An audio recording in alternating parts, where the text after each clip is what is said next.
other than potential investors, particularly from abroad and the private sector, whispering in our ears, how long are you going to be there? I hope you will be there. To which my answer used to be, I will retire in X number of months, years, whatever it is. But the system continues. There is a discomfort with government, and yet these are the governments and government functionaries who are to be given the expertise and the capacity, both to projectize as well as make sure that they do their ownership function with the kind of probity and integrity that it should get. That responsibility lies with all of us. Thank you.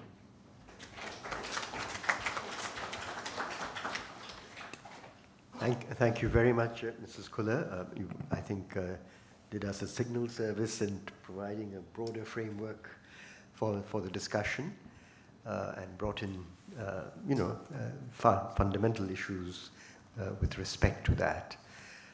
Now it's my pleasure to invite a period of discussion, issues that can be in the nature of comments, if you like, or if you have questions. May I request you to keep the questions relatively brief and indicate who on the panel you would like to answer them, if at all possible. Yes, I see a hand straight up here. Good morning. May I request also if you could just briefly introduce yourself? I am Professor Dr. Saurabh Agarwal. I am Professor of Accounting and Finance at Indian Institute of Finance and also member of many government bodies, like a member of the governing body of ESIC, Central Board of Workers' Education, both in the Ministry of Labour and Employment, and also of SHM. Now my question is, sir, it is directed to Professor Sebastian Morris. Waste management infrastructure is one important area which requires urgent attention, with most of the authorities or corporation under debt or having limited finances. What is the solution for a way forward so that we may have a waste management system similar to the one like in Sweden? Thank you.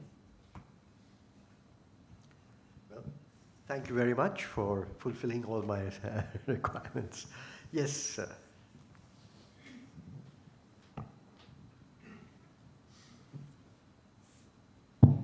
I am Katpalia, Chairman of the Alternative Futures. The basic question is between the new projects in every sector and the existing projects and assets, especially in the irrigation, roads, railways, electricity and all. Earlier, the Planning Commission had a plan to fund the new projects from the plan funds. And the states were required, or the institutions, to provide for the existing projects for their operation, maintenance, and repair, etc. And that is where they were neglected, and all those services, as you can see even now, we are seeing they have deteriorated or gone. And the only way the Planning Commission came into the picture was when they were to be replaced by a new project and otherwise. So now that policy is gone, but yet the attitude of the state governments has not changed. They are still being neglected and may continue that way. I think we have to find a way how to get those done at a proper level so that there are less number of deaths, less number of water supplied, and other things, because and losing the assets which have been done over so many years. Thank you. Thank you, Mr. Katpalia. Anybody in particular you're directing your question to? Which of the panelists would you? Okay, I'll allocate. Okay. Thank you. You want something? No. I think right at the back. Let me go there first. Right at the back. Yeah.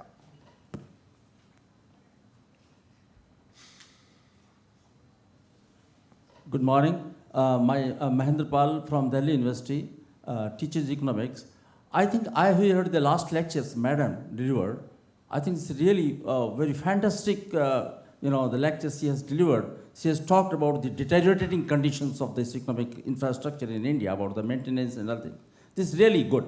But the point is now, when the private sector is allowed to import airports, railways, and mobile industries, why the private sector is not taking responsibility towards the social responsibility, towards the road constructions and towards the road maintenance and bridge maintenance? Why? They should be allowed, I think. They should ask, they should come forward if they are participating in the Indian economy and they are getting maximum amount of profit. So they should come forward. They should feel their social responsibility. Thank you very much. Thank you. Let's have one more question and then we have one round of answers. Yes. Good morning, sir. My name is Manish Agarwal. I work with the Quality Council of India, QCI. My question is that in the urban development space, which also comes under the infrastructure sector, the government of India has the Amrit scheme for development of 500 tier 3 cities and smart cities, 100 tier 1, tier 2 smart cities. And in this context, the local self-governments are not so much autonomous. We have the three governments, central government, state government, and the local governments. And local governments, they function under the state governments. There is interference of the state government at the local government level, which is the municipal corporations and the DA, development authorities. So they are not autonomous and they are not able to, they are not self-sustainable and they are not viable. They are not working on a self-sustainable basis. So there is a question of now some DA and municipal corporation, they are issuing bonds which are, metro cities. So, but the tier 2 cities are not so much sustainable. So my question is that what can be done to limit the state government interference in the local government administration, and so that they can be autonomous and they can work on a self-sustainable basis, so that our urban development, smart cities and Amrit cities, they can develop and they can be self-sustainable on a long-term basis. Thank you. Okay, sorry, this keeps going on and off at the wrong time. Let's try and get some answers. I think only one of the 4 questions was actually directed at someone specific, the first one, I think. And before I turn to you, Professor Morris, let me at least give a hint of who I'll pass on the other 3 questions to, so that, unless people volunteer. On the second question of, I think, Mr. Katpalia, of the issue of new versus old projects in the infrastructure sector, Mrs. Kuller, perhaps, since your long experience both with the Planning Commission and after that with the Niti Aayog, you are perhaps best positioned to do that. The third question from the professor in Delhi University on, as I understood it, on why does when the private sector takes on some of these projects, whether it's airports or this or that, somehow they should have a much more of a role in the sort of social side as well, perhaps to do with the sort of corporate social responsibility set of issues. I'm not quite sure if that's what was intended. I don't know, Professor Morris, you might want to handle that too, if you don't mind. Yeah. And the last one on urban local development issues. Pratap, can you kind of give us a flavor of how to do something on that front? Yeah. Okay. So, start with you, Professor Morris.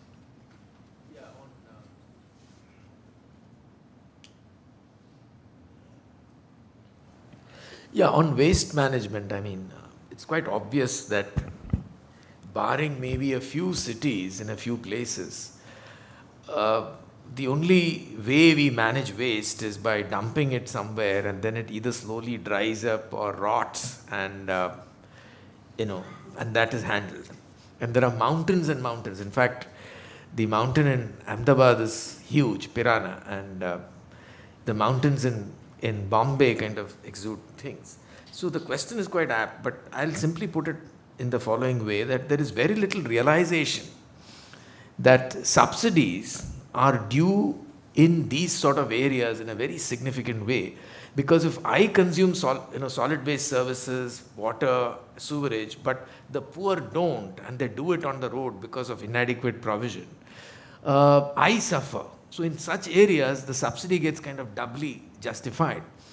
But if you really look at the subsidy picture in India, government is ever willing to subsidize kerosene, diesel, and all kinds of things of that kind, petroleum products and so on, which we want to dump into the mouths of people.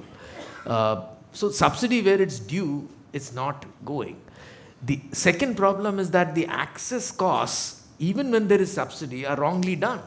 For instance, use subsidy is made rather than access subsidy.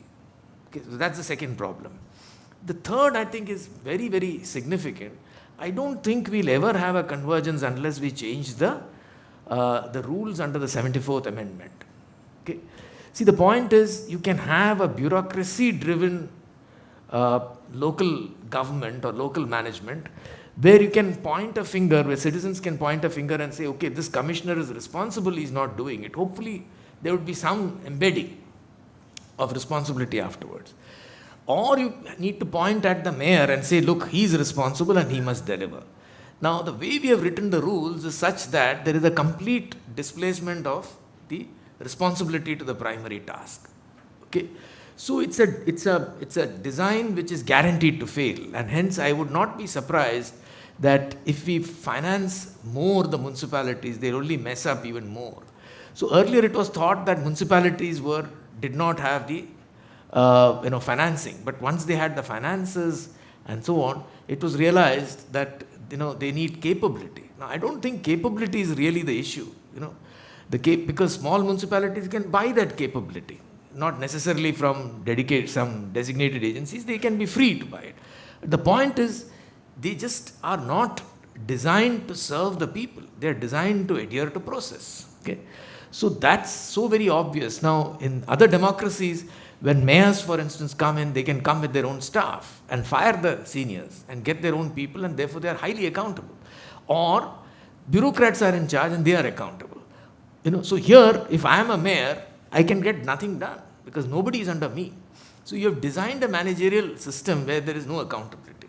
So I think that is the primary reason for the failure.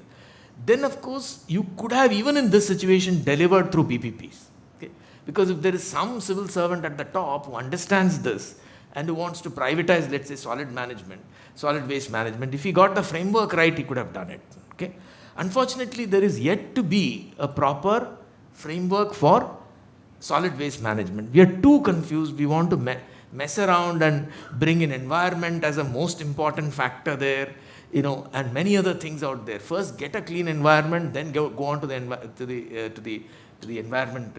Proper, those kind of things are not there. So there's really no concern about the citizen. Nobody is looking at it from the consumer's point of view. Okay. So then you'll ask me, why the hell do the municipalities even run in the first place if they are so bad? The answer is also to be given, and the answer is simple. Remember, there are a bunch of contractors who are waiting for their projects.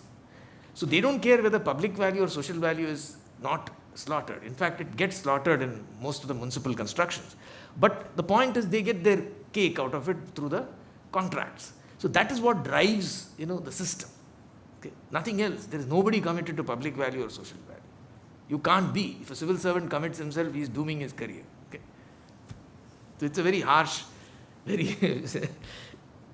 statement. Okay, sorry. Yeah. Thank you. Do you want to take on other points? Yeah. Yeah, see now the private sector and its roles. You see, society has developed, at least capitalist society has developed private entities to make money. Okay? Their role is to make money. If they don't make money, then they are failing in their task. Okay? It's the job of the government to create frameworks by which the private sector, in making money, does the social good. Okay? Now that's not easy in market failure areas, and hence PPPs are a major design issue. But essentially you can't reverse the problem and say that everybody should contribute to everything. I mean, you could tomorrow say that, look, there are poor people outside of IMA who stay in huts why are you guys teaching? Why don't you walk around and help them out by giving them rotis? That's not my job. See, people or other institutions which are designed for their job must be at the cutting edge of their job. So if an educational institution is not world class, it has not done its objective. It may have done CSR. In fact, I would think that the whole CSR, compulsory CSR, is a very, very, very bad idea. Okay? And don't get befuddled by that. The job of the private sector is actually to make money. Okay? So if they don't make money, then there is a problem. You have to, government, we have to design things by which in them making money and not too much. Okay? Working hard for it, they serve the public good. Thank you very much. Mrs. Kuda? Thank you. I'm also going to slightly touch on the issues which Professor Morris also addressed. First, the issue of operation and maintenance, new versus old. The present doing away with this plan, non-plan issue has not percolated down to the level of states and the third tier, to the extent that even today the agencies of the state are more interested in new projects than in maintaining the old. One answer could be that we have not yet been able to unlock the value. That means how much money can be made in maintenance, operation and maintenance. This is an issue which even at a level of private consumers you may be facing in urban areas. It's always, the answer is always naya lagwa lijiye, rather than the traditional wisdom that maybe you could fix it. You could fix the problem. Especially in irrigation, the issues have been twofold. One is that until very recently, less than 3 to 4 years ago, there was no head count on the number of dam reservoirs and when they were constructed. Because the construction agency was one, the maintenance agency is another. And they are not, the state government or central government or local governments, all three governments are strapped for funds because there are too many competing claims. So the answer, to my mind, a longer term and more thinking answer would be that either we build into the projects the operation and maintenance cost. Again, my favorite example of the road sector. It was done. The annuity model talked about maintenance cost and built it into the project cost. That is as you move forward. But the second part would be more difficult, but I don't think undoable, which is to find a commercial or a revenue model in operation and maintenance. And that the services industries are showing the way in the private sector in a lot of niche areas, but now currently in the urban areas. The same could be looked at or examined a little more carefully. But that interest will come only when there's money to be made. There's a revenue model, there's a revenue generation, and in terms of state governments, I am given to understand that many of them are now putting aside a certain proportion of the expenditure of the states into operation and maintenance. How much per sector, how much is it systematic, as yet too early to say. Now, only one issue I wanted to say on the issue of Professor Morris saying that consumers, my contention here is we are consumers, but we are also voters. So I think it's high time that this entire discourse everywhere in this room and outside does not talk of government as them, private sector as those people. I think this entire adventure, nationally and internationally, is now all sectors, all people. And the only way we have of accounting or accountability is by electing people who will make sure that the bureaucrats do what they are supposed to do. Thank you. Thank you. Suggest one thing. If there are two separate departments for the new construction and for the maintenance and operation, things can be done much better. At the present moment, they are both run by the one department, irrigation at least, and in roads they have found a different way for the new maintenance of new projects. But the old ones should be separately, and a monitoring agency which is independent of the two. Then things can work out. The estimates, etc., and the cost required is not too much different. They can all be calculated, and operational part can certainly improve with much less cost. So that is one suggestion which is given. Just a small factual comment. The Pradhan Mantri Gram Sadak Yojana sets aside a certain percentage of funds for maintenance of roads which are already built in the earlier phases. And this is now about 18 years old, the program. Thank you. Mr. Pratap, and some remarks have already been made by colleagues, but on this issue of urban development and local government role. 1/3 of India lives in urban areas, contributes 2/3 to the GDP. If the very idea of the Smart City Mission, Swachh Bharat Mission, and Amrut was that you need urban rejuvenation, otherwise it would become a binding constraint to the growth of the Indian economy. Now, governance reforms are important. Empowering the mayors, for example, some of them have tenures of 1 year in India, and that's very little time. There's no ownership. So whatever money that you put in urban development, unless you have governance reforms going side by side, as Professor Morris said, the chances that most of this money would also not be effective in improving the condition of our urban areas. Thank you. I think we've reached we've slightly overshot the time allotted for this session, but we started late. I'm not going to try even to give you any summary thoughts. We had a very rich discussion and on a very difficult set of topics, because we use the word infrastructure, but really it covers very different subsectors where the nature of the challenges, I think, are very different. I mean, just think about telephony on one side, road on the other, ports, airports, social infrastructure. They're just very different animals, and I think the paradigms you need to think through are in many ways quite different. And some I think we've had in India some success with, some we have had very little success with and remain huge challenges. But I think we had very useful and interesting thoughts from all our three panelists, and I want to record my gratitude to all of them. And perhaps we should acknowledge that by giving them